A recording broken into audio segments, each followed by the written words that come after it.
오늘 말씀의 제목은 명절 끝날입니다. 우리는 지금 명절 끝날에 오늘 예배하고 있습니다. 거룩한 주일이지만 또 추석 명절로 보면은 끝날이 되겠습니다. 명절이라고 하는 한 절기를 보내면서 우리는 삶의 한 모습을 우리가 살펴볼 수가 있습니다. 성경 본문에도 명절 끝날 그런 말씀이 있습니다. 이 명절은 초막절이라고 하는 명절을 드리고 있습니다. 이 명절을 통해 가지고 예수님이 지금 말씀하고 계신 거예요. 예수님은 이 초막절이라는 명절에 어떤 말씀을 하시냐가 보니까 첫 번째로 모든 것이 그리스도 중심이 되어야 된다, 그 말씀을 주고 계세요. 예수 중심, 그리스도 중심이 되어야 된다라고 한 것입니다. 우리가 명절을 보내면서 과연 우리는 예수 그리스도 중심의 명절을 보냈는가 우리가 살펴보게 됩니다.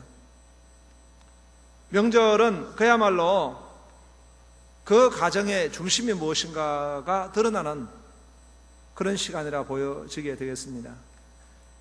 그래서 하나님을 모르는 사람들, 세상에 있는 분들이 명절을 보낼 때 보면 그 명절의 모습은 이렇게 드러나게 되는 것입니다. 명절 맞이 며느리 한탄가라고 하는 그런 글이 있는데 어떻게 이 명절을 잘 표현했는지 옛날에 제가 한번 소개한 적은 있는데 이 명절 끝날 되면 꼭 참 글이 생각이 나는 것입니다. 며느리 한탄가가 있는데 한번 제가 읽어보겠습니다. 저번 제사 지나갔네, 2달 만에 또 제사네, 할 수 없이 그냥 하네, 예시 욕 나오네. 제일 먼저 나물 볶네, 4가지나 볶았다네. 이제부터 가부자네, 5시간 전 부치네. 허리 한번 펴고 싶네, 1시간만 눕고 싶네. 남자들은 TV 보네, 뒤통수를 째려봤네. 주방에다 소리치네, 물 떠달라 난리더네. 제사상은 내가 했네, 지네들은 놀았다네. 절하는 건 지들이네, 이내 몸은 부엌에 있네. 이제서야 동서오네, 낯짝 보고 치고 싶네. 손님들이 일어나네, 이제서야 간다네, 바리바리 싸준다네. 내가 한 거 다 준다네. 어떻게 명절을 이렇게 잘 표현했는지 모릅니다. 근데 오늘 성경에 말씀하고 있는 초막절은 우리가 이렇게 보내는 명절들과 좀 다릅니다. 이스라엘에 3대 절기가 있죠. 유월절이 있고 또 오순절 그리고 초막절이 있습니다. 초막절은 이스라엘 백성들이 애굽에서 종살이 하다가 하나님의 인도하심을 받고 출애굽을 하게 됩니다. 홍해바다를 기적같이 벗어나게 되었고 광야 40년 무인지경 풀 한 폭이 없는 그런 삭막한 곳에 200만 명의 거대한 백성들이 가게 됐는데 그들은 굶지 않았습니다. 하나님이 만나를 내려주셨어요. 또 고기가 먹고 싶다 하니까 하나님이 여호와의 바람을 불러가지고 메추라기 때가 오므려 내서 입에 고기가 끼일 정도로 먹게 되었습니다. 신발이 해지 않게 해주시고 정말 하나님이 원수로부터 지켜주셔서 불꽃같이 눈동자같이 지켜주신 겁니다. 비록 그들은 광야에서 200만 명의 사람들이 티끌같이 죽었지만 그 후손들은 가나안 땅으로 다 들어가게 되었습니다. 가나안 땅은 팔레스타인의 강자들, 골리앗 같은 자들이 그 땅을 차지하고 있는데 하나님은 그들을 다 몰아내주시고 이스라엘 백성들, 하나님 백성들이 그 땅을 딱 차지하도록 만들어서 하나님의 신정국가, 구약의 교회 이스라엘을 딱 세우게 만들어주신 겁니다. 이 모든 것은 하나님의 은혜입니다. 나의 나된 것은 하나님의 은혜라고 했듯이 이 이스라엘 백성은 하나님 앞에 은혜를 받은 거예요. 그래서 이 날을 기념해서 하나님이 그 광야에서 인도해 주셨던 그 놀라운 것들을 하나님 앞에 기념하면서 기억하는 시간으로 삼는 것이 바로 초막절입니다. 그리고 이것이 웬 은혜입니까? 이것이 웬 구원입니까? 이것이 웬 축복입니까? 하나님 앞에 감사하는 거예요. 감사. 그래서 추수감사절과 같은 그런 절기인 것입니다. 우리가 보냈던 이 추석은 바로 그런 이 초막절 계절로 절기로 말씀할 수 있겠습니다. 이스라엘 백성들은 또 이 절기 때에 여러 종려나무 가지나 여러 가지를 가져와 가지고 그 성전에 가서 지붕을 만들기도 하고요. 제사장들은 금주전자에 물을 떠가지고 제단에 물을 붓습니다. 그럴 때 그들은 큰 소리로 외치는 것입니다. 너희가 기쁨으로 구원의 우물들에서 물을 기르로다. 마지막 날 되면은 7바퀴를 탁 돕니다. 그럴 때 크게 그들은 외칩니다. 하나님, 우리를 구원하여 주시옵소서. 하나님, 우리를 형통케 하여 주시옵소서. 그렇게 외치는 것입니다. 그러니까 이 초막절이라고 하는 절기가 얼마나 하나님 중심의 절기인가. 우리는 추석의 명절을 보내면서 세속적이지 않는가, 하나님 중심의 절기였는가 우리가 돌아보게 되는 것입니다. 뭐가 중심이었느냐예요. TV는 나의 목자시니 내게 부족함이 없으로다. 밀렸던 영화도 보고 시간들을 아주 즐겁게 보냈어요. 저도 영화 구경 가자 해가지고 꼬시킴을 받아가지고 관상 영화를 봤습니다. 목사하고 관상 어울리지 않는데 재밌다 그래가지고 관상을 봤어요. 그 관상의 그 영화의 메시지는 사람들이 다 생긴 대로 논다는 거예요. 그래가지고 관상이 운명론적으로 딱 정해져 있기 때문에 그런 관상의 운명을 벗어날 수 없다, 그렇게 말하고 있어요. 아멘입니까? 자다가 아멘하면 안 됩니다. 그래서 그런지 이상하게 관상을 본 사람이 무려 600만 명이 넘대요 지금. 사람들이 자꾸 이제 얼굴을 보기 시작한 거예요. 제가 필봉산 산을 갔는데요, 추석날 아침에 오는데 사람들이 나도 자꾸 얼굴을 보게 되더라고. 근데 한 사람이 나이가 좀 드신 분이 있는데 나를 가만 쳐다보는 거예요. 내 관상을 보는 것 같아. 그래서 내가 안녕하세요 그러니까 깜짝 놀래가지고 가더라고요. 여러분, 관상 영화 볼 것 없습니다. 제가 그냥 봤으니까 됐습니다. 김구 선생님이 과거에 급제해야 되겠다, 입신양명해야 되겠다, 이렇게 소원을 가지고 과거에 도전했지만 시험 칠 때마다 낙방이에요. 그러니까 아버지가 야, 너 글깨는 하는데 과거는 안 되겠다. 네 점수가 미달이다. 그러니까 관상 공부를 해라. 그래가지고 이 김구 선생님이 관상을 열심히 공부를 했대요. 관상을 공부하면서 자기 관상을 한번 본 거예요. 보니까 이 관상이 개판이야. 내 관상이. 자기 관상이요, 이 가난이 찌들 관상이고, 살인 풍파를 겪을 관상이요, 감옥살이야 할 관상이에요. 진짜 감옥살이 하긴 했네요. 비명횡사할 관상이라는 거예요 자기가. 그래가지고 이 관상을 탁 내려놔 버렸습니다. 관상보다 심상이다 해가지고 마음을 잘 먹어야 되겠다 이렇게 결심을 하고 관상 공부를 때려치웠대요. 그리고 독립운동을 하게 돼가지고 감옥에 나중에 갔습니다. 그곳에서 복음을 받았어요. 예수를 믿게 됐어요. 예수를 믿었더니 운명이 바뀌어지는 거예요. 팔자가 바뀌어지는 거예요. 할렐루야. 여러분, 얼마나 이 관상이 혹세에 무민하는 것입니까? 이런 영화를 600만 명이나 보고 나까지 봤으니까 사람들을 운명론적으로 관상적으로 본다는 건 잘못된 거예요. 예수 믿으면은 하나님이 붙잡아 주셔서 복 주실 줄로 믿으시기 바랍니다. 여러분, 얼마나 우리의 문화가 하나님을 떠난 세속 문화인지 하나님 중심의 문화가 되는. 이 이스라엘 사람들은 그렇게 이 절기 때에 여호와여 우리를 구원하소서, 여호와여 형통하소서, 그렇게 기도한 것입니다.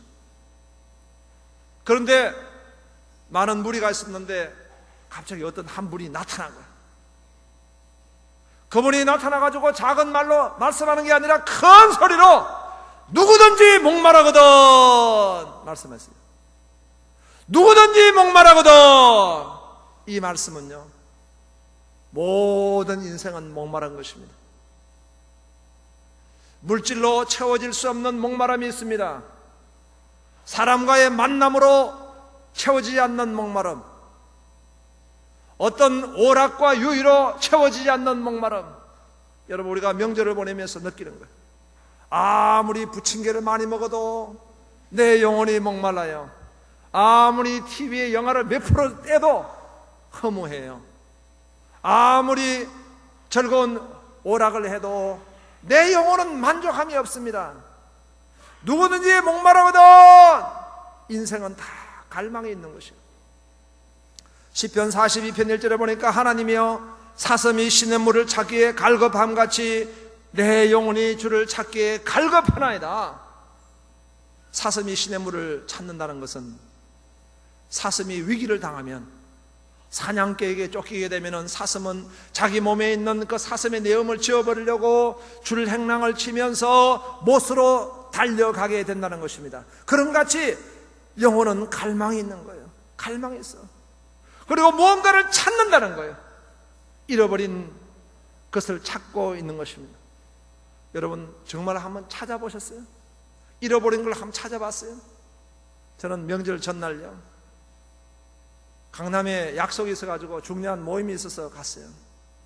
차가 막힐 것 같아가 차를 놓아두고 버스를 타고 택시를 타고 이제 갔는데, 내리면서 제 바지 주머니에 스마트폰을 넣어둔 걸 그냥 흘려서 내려놓고 차에서 내린 겁니다.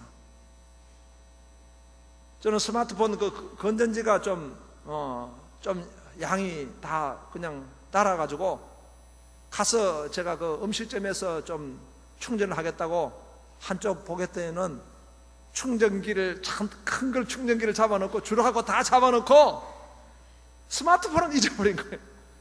그런 생각이 나더라고요. 어떤 아주머니가 아기를 갖다가 안고 택시에 탔는데 젖병을 확 물리면서 이 아기를 절대 놓으면 안 된다고 젖병은 들고 나오는데 아기를 놓고 나와버렸어요. 그 생각이 나더라고요. 순간적으로 택시는 떠나버렸어요. 택시 하는 택시는 가버렸어. 큰일 났어. 스마트폰 그 기계가 문제가 아니라 그 속에 전화번호, 우리 성도님들 전화번호, 또 거기에 사진 다 수록해뒀는데 요즘은 스마트폰 하나 잊어버리면 진짜 멘붕이에요.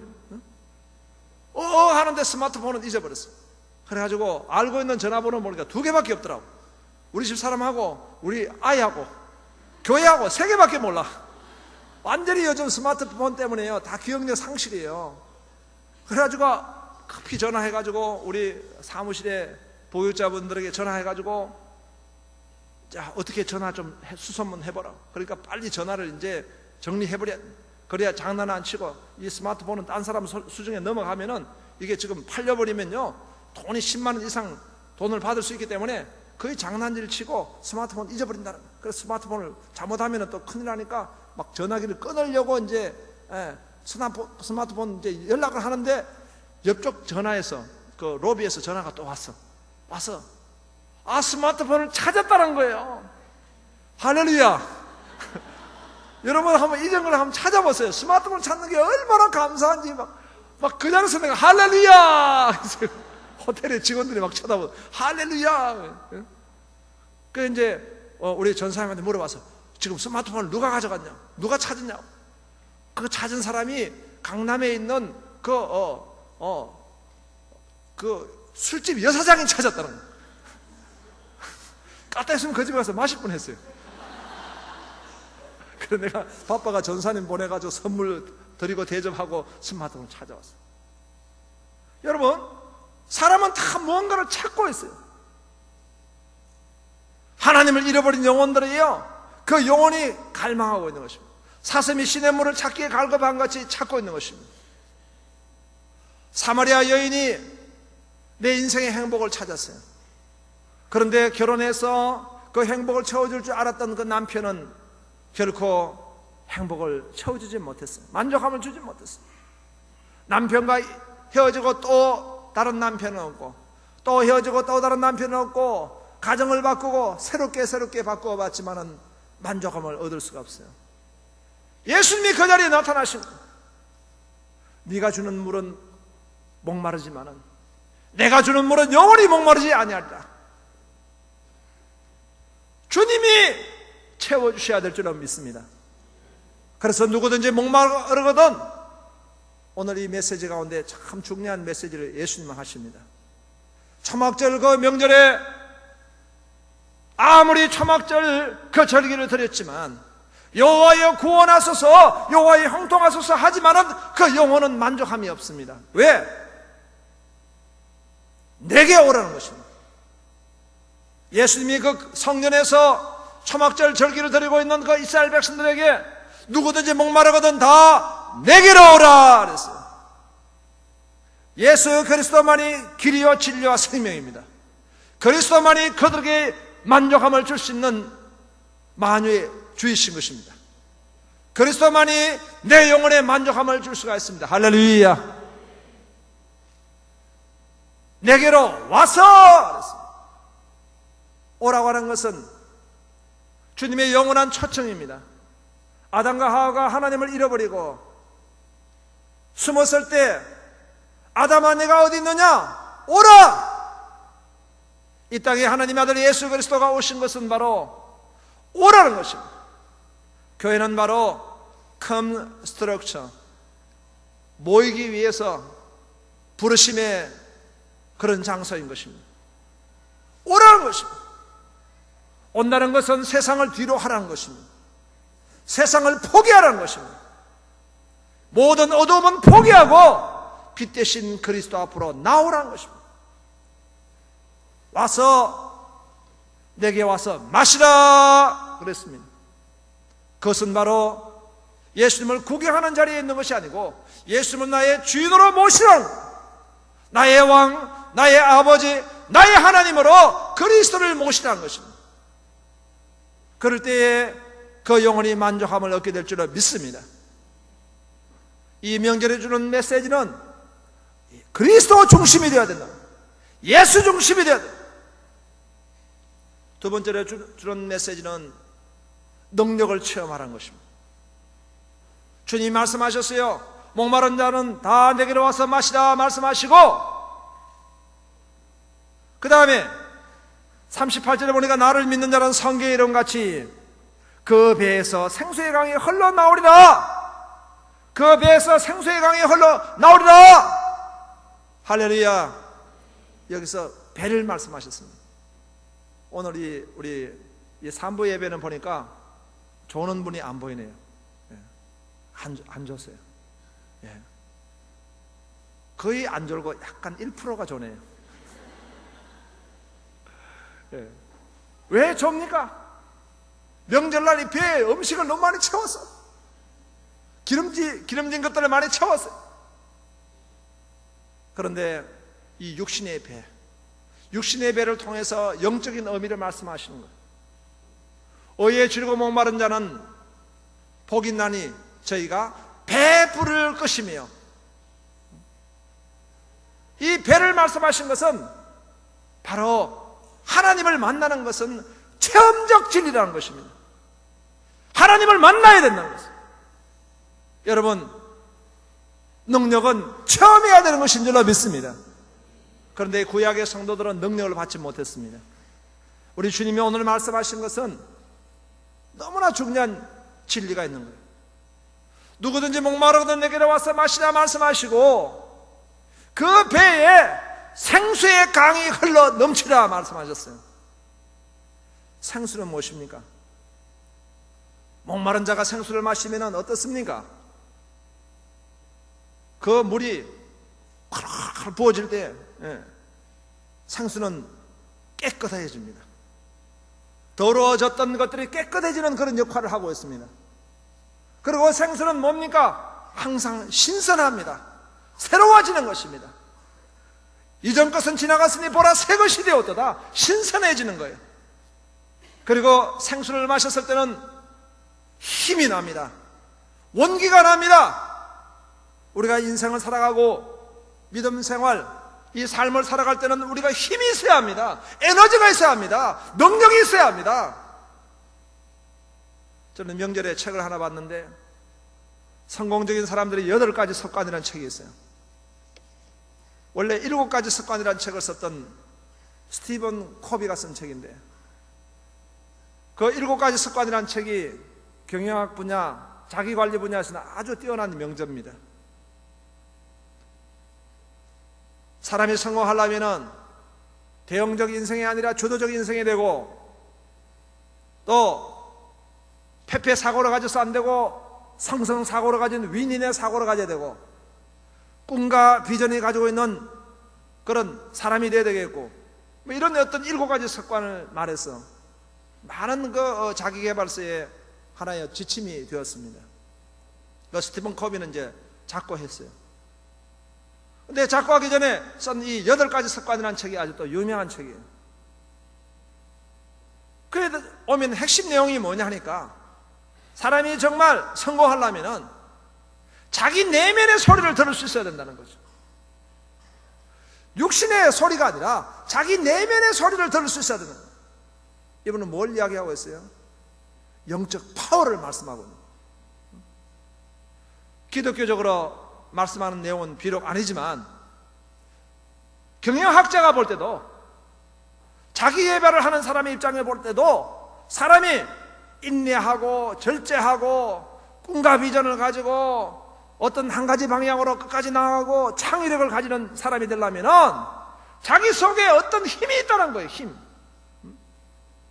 여러분, 그 힘이 무엇입니까? 바로 영성입니다. 영혼입니다. 하나님 우리를 만드실 때 육신으로만 만든 것이 아니라 하나님이 생기를 불어넣으셔서 생명이 된지라 그랬어요.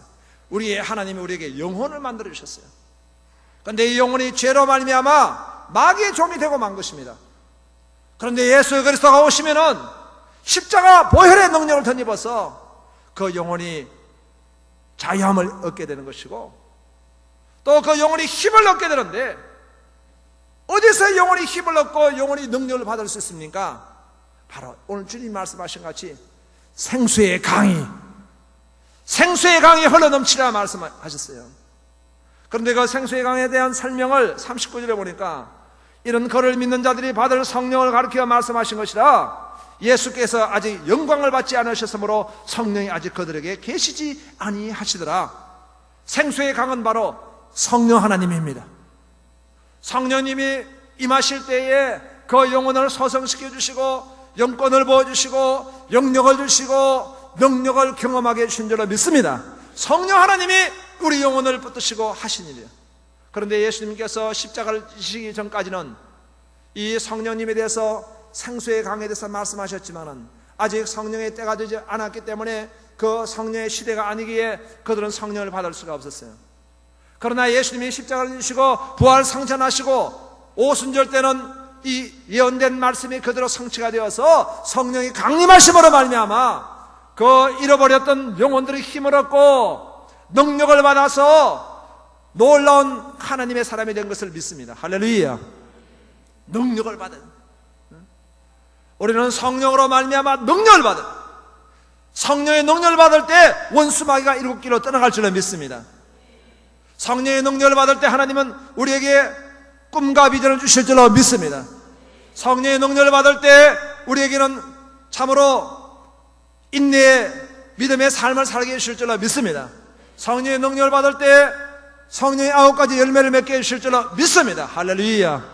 능력을 취하네요. 이번에 또 다음 주 월요일부터는 새기비, 저는 특별 새벽기도회를 특세라 하지 않고 새기비라고 한 것은 새벽기도 비전이에요. 새벽기도를 통해서 능력 체험하기를 원합니다. 할렐루야. 능력을 받아야 돼요. 지금은 은혜의 시대요. 지금은 참으로 능력을 부어주는 시대이기 때문에 예수님만 바라보면, 예수님께 구하기만 하면 주실 줄로 믿으시기 바랍니다. 능력을 취하면. 세 번째로 명절에 준 메시지는 정인의 삶을 살라는 겁니다. 예수님이 이런 놀라운 말씀을 하셨어요. 이 말씀을 하셨을 때에 이 말씀에 반응하는 무리들의 모습을 볼 수가 있습니다. 첫 번째 무리들은 예수님을 대적하는 거예요. 그 진리의 말씀, 그 놀라운 말씀, 그 축복의 말씀을 듣는데도 불구하고 예수님을 대적하는 거예요. 바리새인들, 서기관들, 제사장들은 예수님을 모함하고 예수님을 대적하고자 지금 반대하고 있습니다. 이들은 예수님을 나중에 결국 십자가로 매달은 사람들이 된 것입니다. 또 하나의 무리는 예수님의 말씀이 선지자의 말씀이구나, 예수님의 말씀을 들을 때 그리스도인지 모르겠다, 예수님의 말씀이 대단하구나, 거기까지입니다. 여러분, 오늘 많은 그리스도인들이 이 자리에 있지 않습니까? 오늘 선포한 말씀 은혜가 되네, 거기까지입니다. 그 말씀 참 오늘 목사님 설교 잘하시네, 거기까지입니다. 이때는 아멘 하면 안 됩니다. 타이밍이 맞아야지. 구경하는 구경. 물론 이제 주무신 것보다 나아. 그래도 은혜를 받으니까 아멘도 되고 감동도 있어. 그리고 축도 하고 나가면 점심 먹고 다 잊어버려. 이게 무엇입니까? 돌짝밭입니다. 말씀을 받긴 받았지만은 금방 다 잊어버리게 됩니다. 다 구경하는 사람들입니다. 얼마나 놀라운 말씀입니까? 목마른 자들은 다 내게로 와서 마시라. 내 배에 생수의 강이 흘러 넘치라. 이 놀라운 말씀을 받았을 때 그 말씀을 아멘 한다는 것은 그 말씀을 내 것으로 만들어야 되는 것입니다. 내가 받아야 될 은혜로 만들어야 될 줄로 믿습니다. 내 것으로 삼아야 돼. 나의 말씀, 나에게 주신 말씀입니다. 그렇게 만난 사람이 있습니다. 오늘 성경에 보니까 오늘 우리는 한 인물을 주목합니다. 요한복음 7장 50절에 보니까 그 중에 한 사람, 곧 전에 예수께 왔던 니고데모가 그들에게 말하되, 니고데모는 산헤드린 공회원, 국회의원입니다. 바리새인 중에 바리새인입니다. 엘리트입니다. 율법 학자입니다. 이스라엘에 가장 영향력 있는 오피니언 리더입니다. 그런데 이 사람이 자기가 알고 있는 율법, 지금 이스라엘이 믿고 주장하는 그 율법을 가지고는 그리스도 메시아를 만나지 못했다는 것을 알고 있었어요. 요한복음 3장에 그는 사람들의 이목을 피해서 그 밤에 예수님을 찾아갔습니다. 어떻게 해야 우리가 하나님 나라를 볼 수 있겠습니까? 물과 성령으로 아니하면, 거듭나지 아니하면 하나님 나라를 볼 수 없느니라. 그 말씀을 들은 것입니다. 성령의 말씀을 들은 것입니다. 그리고 예수님께서 이스라엘 백성들이 원망 불평할 때 불뱀을 풀어서 하나님이 징계하셨는데, 구리장생 노뱀을 메어달아서 본적 나았다, 바라보기만 하면 나았다. 바로 믿음도 그러한데, 하나님이 세상을 이처럼 사랑하사 독생자를 주셨으니 저를 믿는 자마다 멸망치 않고 영생을 얻게 하려 하십니다. 그 구리장생은 노뱀을 본 것 같이 예수님을 믿는 건 하나도 어려운 것이 아니라 그저 예수님을 나의 주인으로 모셔드리고 그분을 믿기만 하면은 멸망치 않고 영생을 얻게 하려 하십니다. 아멘, 할렐루야. 그 말씀을 이 니고데모가 받은 것입니다. 그리고 니고데모는 지금부터 그의 삶은 이 율법 학자들, 예수님을 대적하는 대적자들의 삶과 달랐습니다. 무리와 다른 것입니다. 하나님은 내가 거룩하니 너희도 거룩하라 말씀하셨는데, 거룩이라는 것은 그 사람들과 구별되라, 그런 말씀인 것입니다. 니고데모는 그 사람들과 구별되었습니다. 그리고 지금 이 율법 학자들이 예수님이 지금 성전에서 초막절 날 선포하고 있는 이 말씀을 딱 들으면서 하나님의 음성을 들은 거예요. 그래서 그들이 저주하며 예수님을 반대할 때 이 지금 니고데모는 담대하게 말합니다. 우리 율법은 사람의 말을 듣고 그 행한 것을 알기 전에 심판하느냐?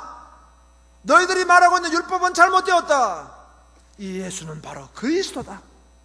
예수가 바로 메시아다. 이 말. 요한복음 19장으로 넘어가면 예수님이 십자가에 못 박혀 죽었어요. 예수님이 십자가에 못 박혀 죽으시는 것은 너무나 두려운 장면입니다. 그렇게 주님을 따랐던 수석제자 베드로도 3번 부인하고 도망하고 말았습니다. 그러나 그 자리에 니고데모가 나타났습니다. 다른 모든 율법학자들이 바라보고 있고 이스라엘 민중이 바라보는 그 자리에서 니고데모는 숨기지 아니하고 자신을 드러내었어요. 예수님을 위해서 모량을 준비하고 유황을 준비해서 당신의 예수님의 그 시신을 모셨다는 거예요.